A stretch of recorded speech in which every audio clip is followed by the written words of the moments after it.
Kok le memang orang Minang baradai. Syarat mengato adai memakai.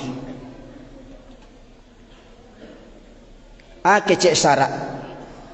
Terlepas daripada khilafiah perbedaan para ulama yang ambo yakini, walau banyak mazhab mengatakan berpendapat, ambo yakini solat berjamaah hukumnya wajib bagi para laki-laki.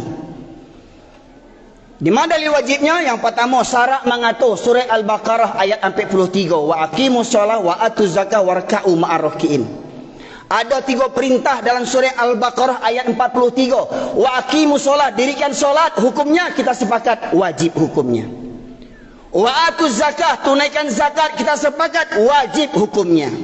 Warka'u ma'ar rakiin, cerita tentang orang solat lagi. Warka'u ma'ar rakiin, apa maksudnya? Ruku bersama orang-orang yang ruku. Apa maksudnya? Solat berjamaah hukumnya wajib bagi laki-laki, terutama orang yang balaga mengaku adai santiang jo adai. Jangan balaga jadi nini mama alim ulama cerdik pandai. Kalau nak tiba subuh berjamaah otak gadang. Semestinya di Indonesia ko, bahkan di dunia ko, orang yang paling soleh, orang yang paling takwa semestinya orang Minangkabau. Sebab yang punya falsafah adai bahasa nijo syarat, syarat bahasa nijo kitabullah, syarat mengatur adai memakai, cuman orang Minang yang punya, orang Arabnya tak punya tu. Santiangnya orang Minangkabau kok, santiang orang Minangkabau kok. Nah, terus yang tak sembahyang seminggu sekali tu orang itu. Yang hari-hari hidupnya juanjiang orangnya tu. Betul Ustaz kasana menyebut anjiang, tak perlu diterjemahkan wawaw. Kalau anjiang sebut anjiang Pak. Ya. Dalam Al-Quran disebutkan surat Al-A'raf 176. Famathaluhu kamathalil kalbi. Orang yang lebih cenderung kepada dunia dan menurutkan hawa nafsunya rendah, perumpamaan mereka seperti anjing, kata Allah. Famathaluhu kamathalil kalbi. Tidak perlu dibuat seperti wawaw. Allah katakan anjing, sebut anjing. Jangan awak lebih bersantun, lebih beradab, perlu awak merasa lebih beradab daripada Allah Subhanahu wa taala. Caliak beko di rumah surah Al-A'raf 176. Allah sabut di situ anjing. Orang yang wakatunya habis untuk urusan dunia. Pai baburu talok jauh-jauh, menengah kaji nak talok, sama ju anjing kecil Allah. Maka tak heran kalau ada yang soto ju anjing sampai nak tahu mana orang mana anjing, sama ju bantuannya. Masya Allah muslimin. Mohon maaf, sidang jamaah Jumat rahimakumullah. Kaji kau harus sampaikan di apa? Di orang Minangko yang bercalik lah banyak makan basi. Basi pakak, basi turiak, basi mada. Kok cerita di rantau nak tangguang orang Minangko yang paling santiang agamanya. Oh, kami orang Minang nak akan tagadai akidah kami doh. Alun tagadai akidah sembahyang seminggu sekali. Alun tagadai, alun pindah agama tu sembahyang seminggu sekali. Alun pindah agama tu juanjiang jo hidup sehari-hari. Kok berang yang punya anjing, kok berang seorang je lah. Kok mati tagang seorang je lah. Bila ketobat lah, bila kesadar je lah. Mujur musaji kau nak ada yang buat anjing. Masya Allah muslimin yang dirahmati oleh Allah. Itu yang pertama. Tauhid. Apa tauhid itu? Segala sesuatu yang dianggap, yang disamakan dengan kedudukan Allah sebagai Tuhan, yang lebih dicintai, yang lebih ditaati, yang lebih ditakuti. Tempat bergantung yang dianggap bisa mendatangkan rezeki, yang dianggap bisa menahan gunung Merapi. Ya, seperti gunung Merapi di Jawa ada Mbah Marijan, katanya penjaga kunci pintu gunung Merapi. Di gunung Merapi kok siapa kuncinya di bagian datuk siapa macam kuncinya tu. Masya Allah muslimin segadang kuncinya tu. Menganggap bisa menghindarkan bencana. Itu semuanya tauhid. Dukun-dukun itu tauhid tu. Santiang lo dukun tu taunya pitih orang hilang di mata saleknya, tahu dukun tu, setan dukun tu. Masya Allah muslimin. Oh bahas pegale kadai balabo pajang foto tuanku saliyah sanak mu di Pariaman, setan tu. Masya Allah muslimin. Tauhid. Bahkan mungkin foto Tuanku Salih lebih bisa mendatangkan rezeki. Kalau boleh memajang foto, tunggu foto Yesus awak pajang leh. Yesus tu kan Nabi tu. Ha? Walau yang disalib itu bukan Yesus yang sebenarnya, bukan Nabi Isa yang sebenarnya. Masyaallah muslimin, kau kaji yang harus disampaikan. Kareh memang karena apa? Banyak orang Islam lah kareh, hatinya lebih kareh pada batu leh. Kemudian yang kedua masyaallah muslimin, Tuhan yang batil, sesat dan menyesatkan adalah al-alihah. Allah tegaskan dalam surat Al-Furqan surat ke-25 ayat 43. A'udzubillahi minasyaitonir rajim. Afara'aita man ittakhadha ilahahu hawahu afa anta takunu alaihi wakila. Pernahkah kau perhatikan orang yang mempertuhankan hawa nafsunya, mempertuhankan hawa nafsunya? Malam pak di waktu subuh jago solat kamu saji, atau tidur di rumah, atau solat di rumah? Oh dek dingin di Sungai Puako, dingin di Pariaman, yalah angin. Masyaallah muslimin yang dirahmati oleh Allah.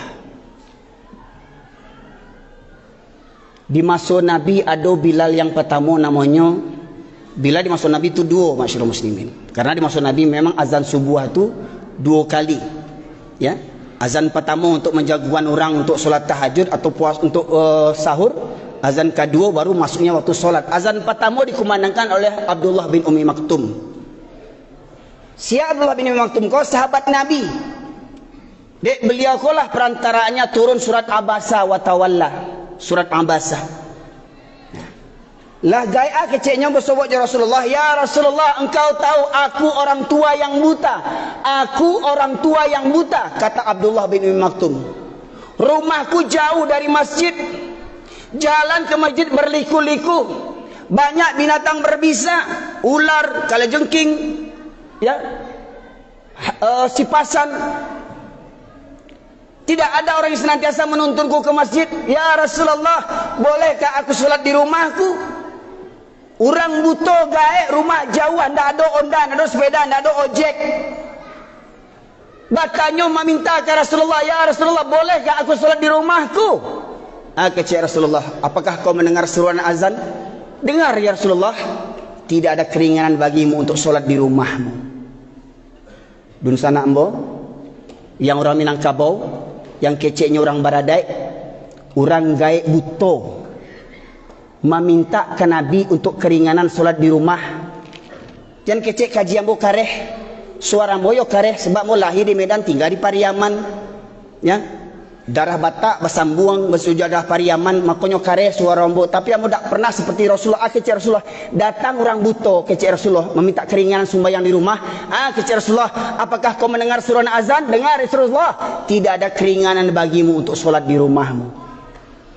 Orang tua buta tidak dapat keringanan solat di rumah. Hei kalian para pemuda, sehat, rumah dekat masjid, mobil mewah banyak, motor banyak, kekayaan banyak, tidak ke masjid. Kau lebih buta daripada Abdullah bin Ummi Maktum. Rumah bertetangga dengan masjid, kalau istilah orang tinggal mulumpe, dia boleh tiba di masjid. Indak jo barang kek leh.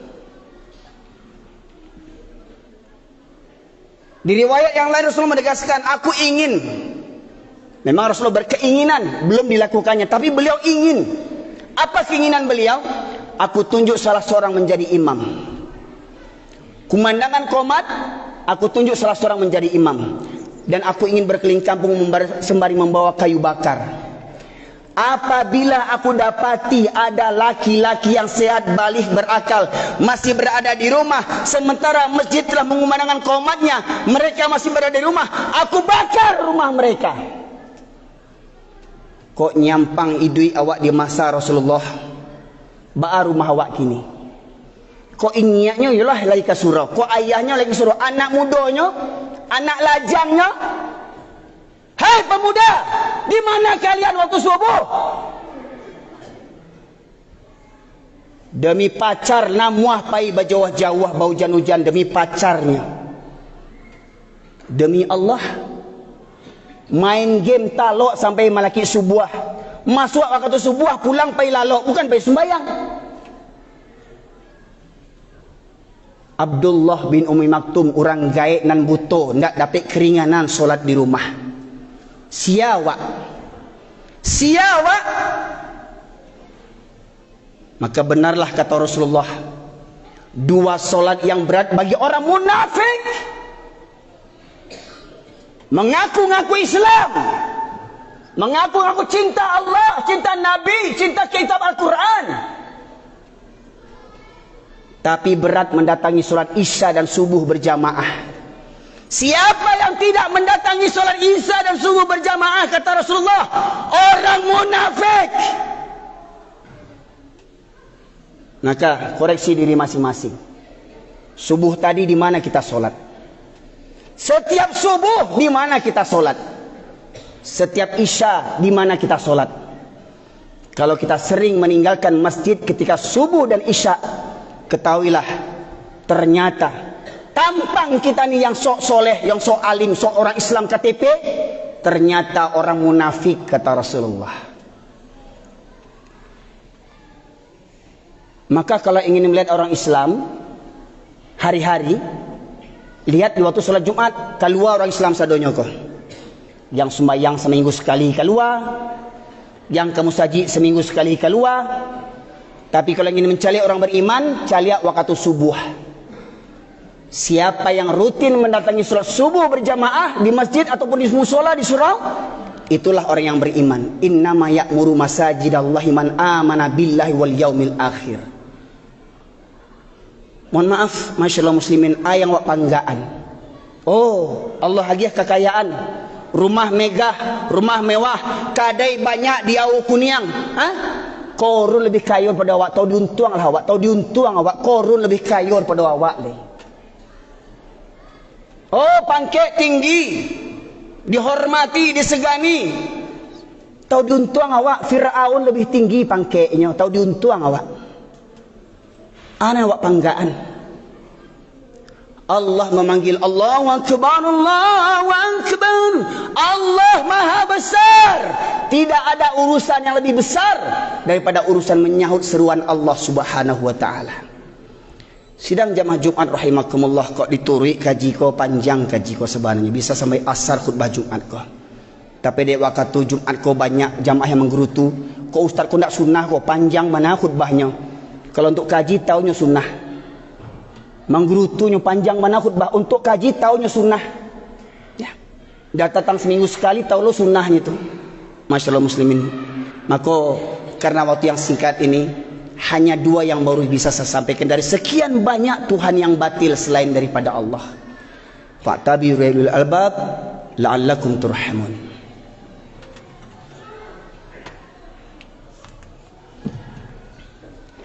Alhamdulillah alladzi khalaqal mauta wal hayata liyabluwakum ayyukum ahsanu amala. Asyhadu an la ilaha illallah wahdahu la syarika lah wa asyhadu anna Muhammadan abduhu wa rasuluhu alladzi la nabiyya ba'dah. Allahumma salli wa sallim ala nabiyyina Muhammad wa ala alihi wa sahbihi ajma'in. Masyaallah muslimin, sidang jamaah Jumat rahimakumullah. Di khutbah kedua ini saya sampaikan satu firman Allah, surat Al-Kahfi ayat 103 sampai 106. Allah berfirman, a'udzubillahi minasyaitonir rajim. Qul hal nunabbi'ukum bil akhsarina a'mala alladzina dhalla sa'yu fil hayatid dunya wa hum yahsabuna annahum yuhsinuna sun'a. Ulaika alladzina kafaru bi ayati rabbihim wa liqa'ihi fahabitat a'maluhum fala nuqimu lahum yaumal qiyamati wazna. Dzalika jazaa'um jahannamu bima kafaru wattakhadhu ayati wa rusuli huzwa. Allah berfirman yang artinya, maukah aku beritahukan kepada kalian tentang orang yang paling merugi amal perbuatannya? Kata Allah, maukah aku beritahukan kepada kalian tentang orang yang paling merugi amal perbuatannya? Yaitu orang-orang yang sia-sia amal ibadahnya selama hidupnya di dunia, tetapi dia menyangka telah berbuat sebaik-baiknya. Anan kurang diambo. Ambulah Islam 7 keturunan, ambulah solat, lah puasa, lah berzakat, lah haji, lah kurban, lah umroh, lah cukup sadonyo, anak kurang diambo. Menurut dirinya lah berbuat sebaik-baiknya. Tapi kata Allah, semua amalnya sia-sia selama hidupnya di dunia, amalnya sia-sia. Ada orang gaib meninggal umur 80 tahun. Selama 80 tahunnya beribadah, selama 80 tahunnya memeluk Islam, semua amalnya sia-sia. Apa sebabnya? Ayat berikutnya Allah menegaskan, ulaikal ladzina kafaru bi ayati rabbihim wa liqa'ih. Mereka itu orang-orang yang ingkar kepada ayat-ayat Allah dan ingkar terhadap perjumpaan terhadap Allah Subhanahu wa taala. Apa contoh ingkar ini? Lah tahu di kampung awak di masjid surau ada wirid pengajian, ndak tiba, ingkar. Di masjid awak kau mungkin ada wirid seminggu sekali paling tidak. Baran yang tiba, sia yang tiba. Orang yang acok nak tiba, orang yang ingkar. Merasa sudah pede, sudah yakin pahalanya sudah banyak dikumpulkannya. Beragama menurut seleranya masing-masing, pandai menyalah-nyalahkan orang lain, pandai menyesat-nyesatkan orang lain, merasa lebih baik dibandingkan orang lain, seakan-akan surga sudah di kapling-kaplingnya sendiri, hanya untuk kelompoknya sendiri. Oh, ambolah berjanggui, anak kurang janggui, ambolah panjang, ambolah berjubah, anak kurang lain, langsung kau ajian kurang lain. Menurut dirinya, dia telah berbuat sebaik-baiknya.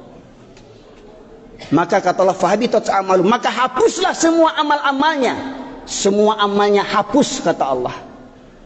Dan di akhirat kami tidak mengadakan penimbangan terhadap amalnya.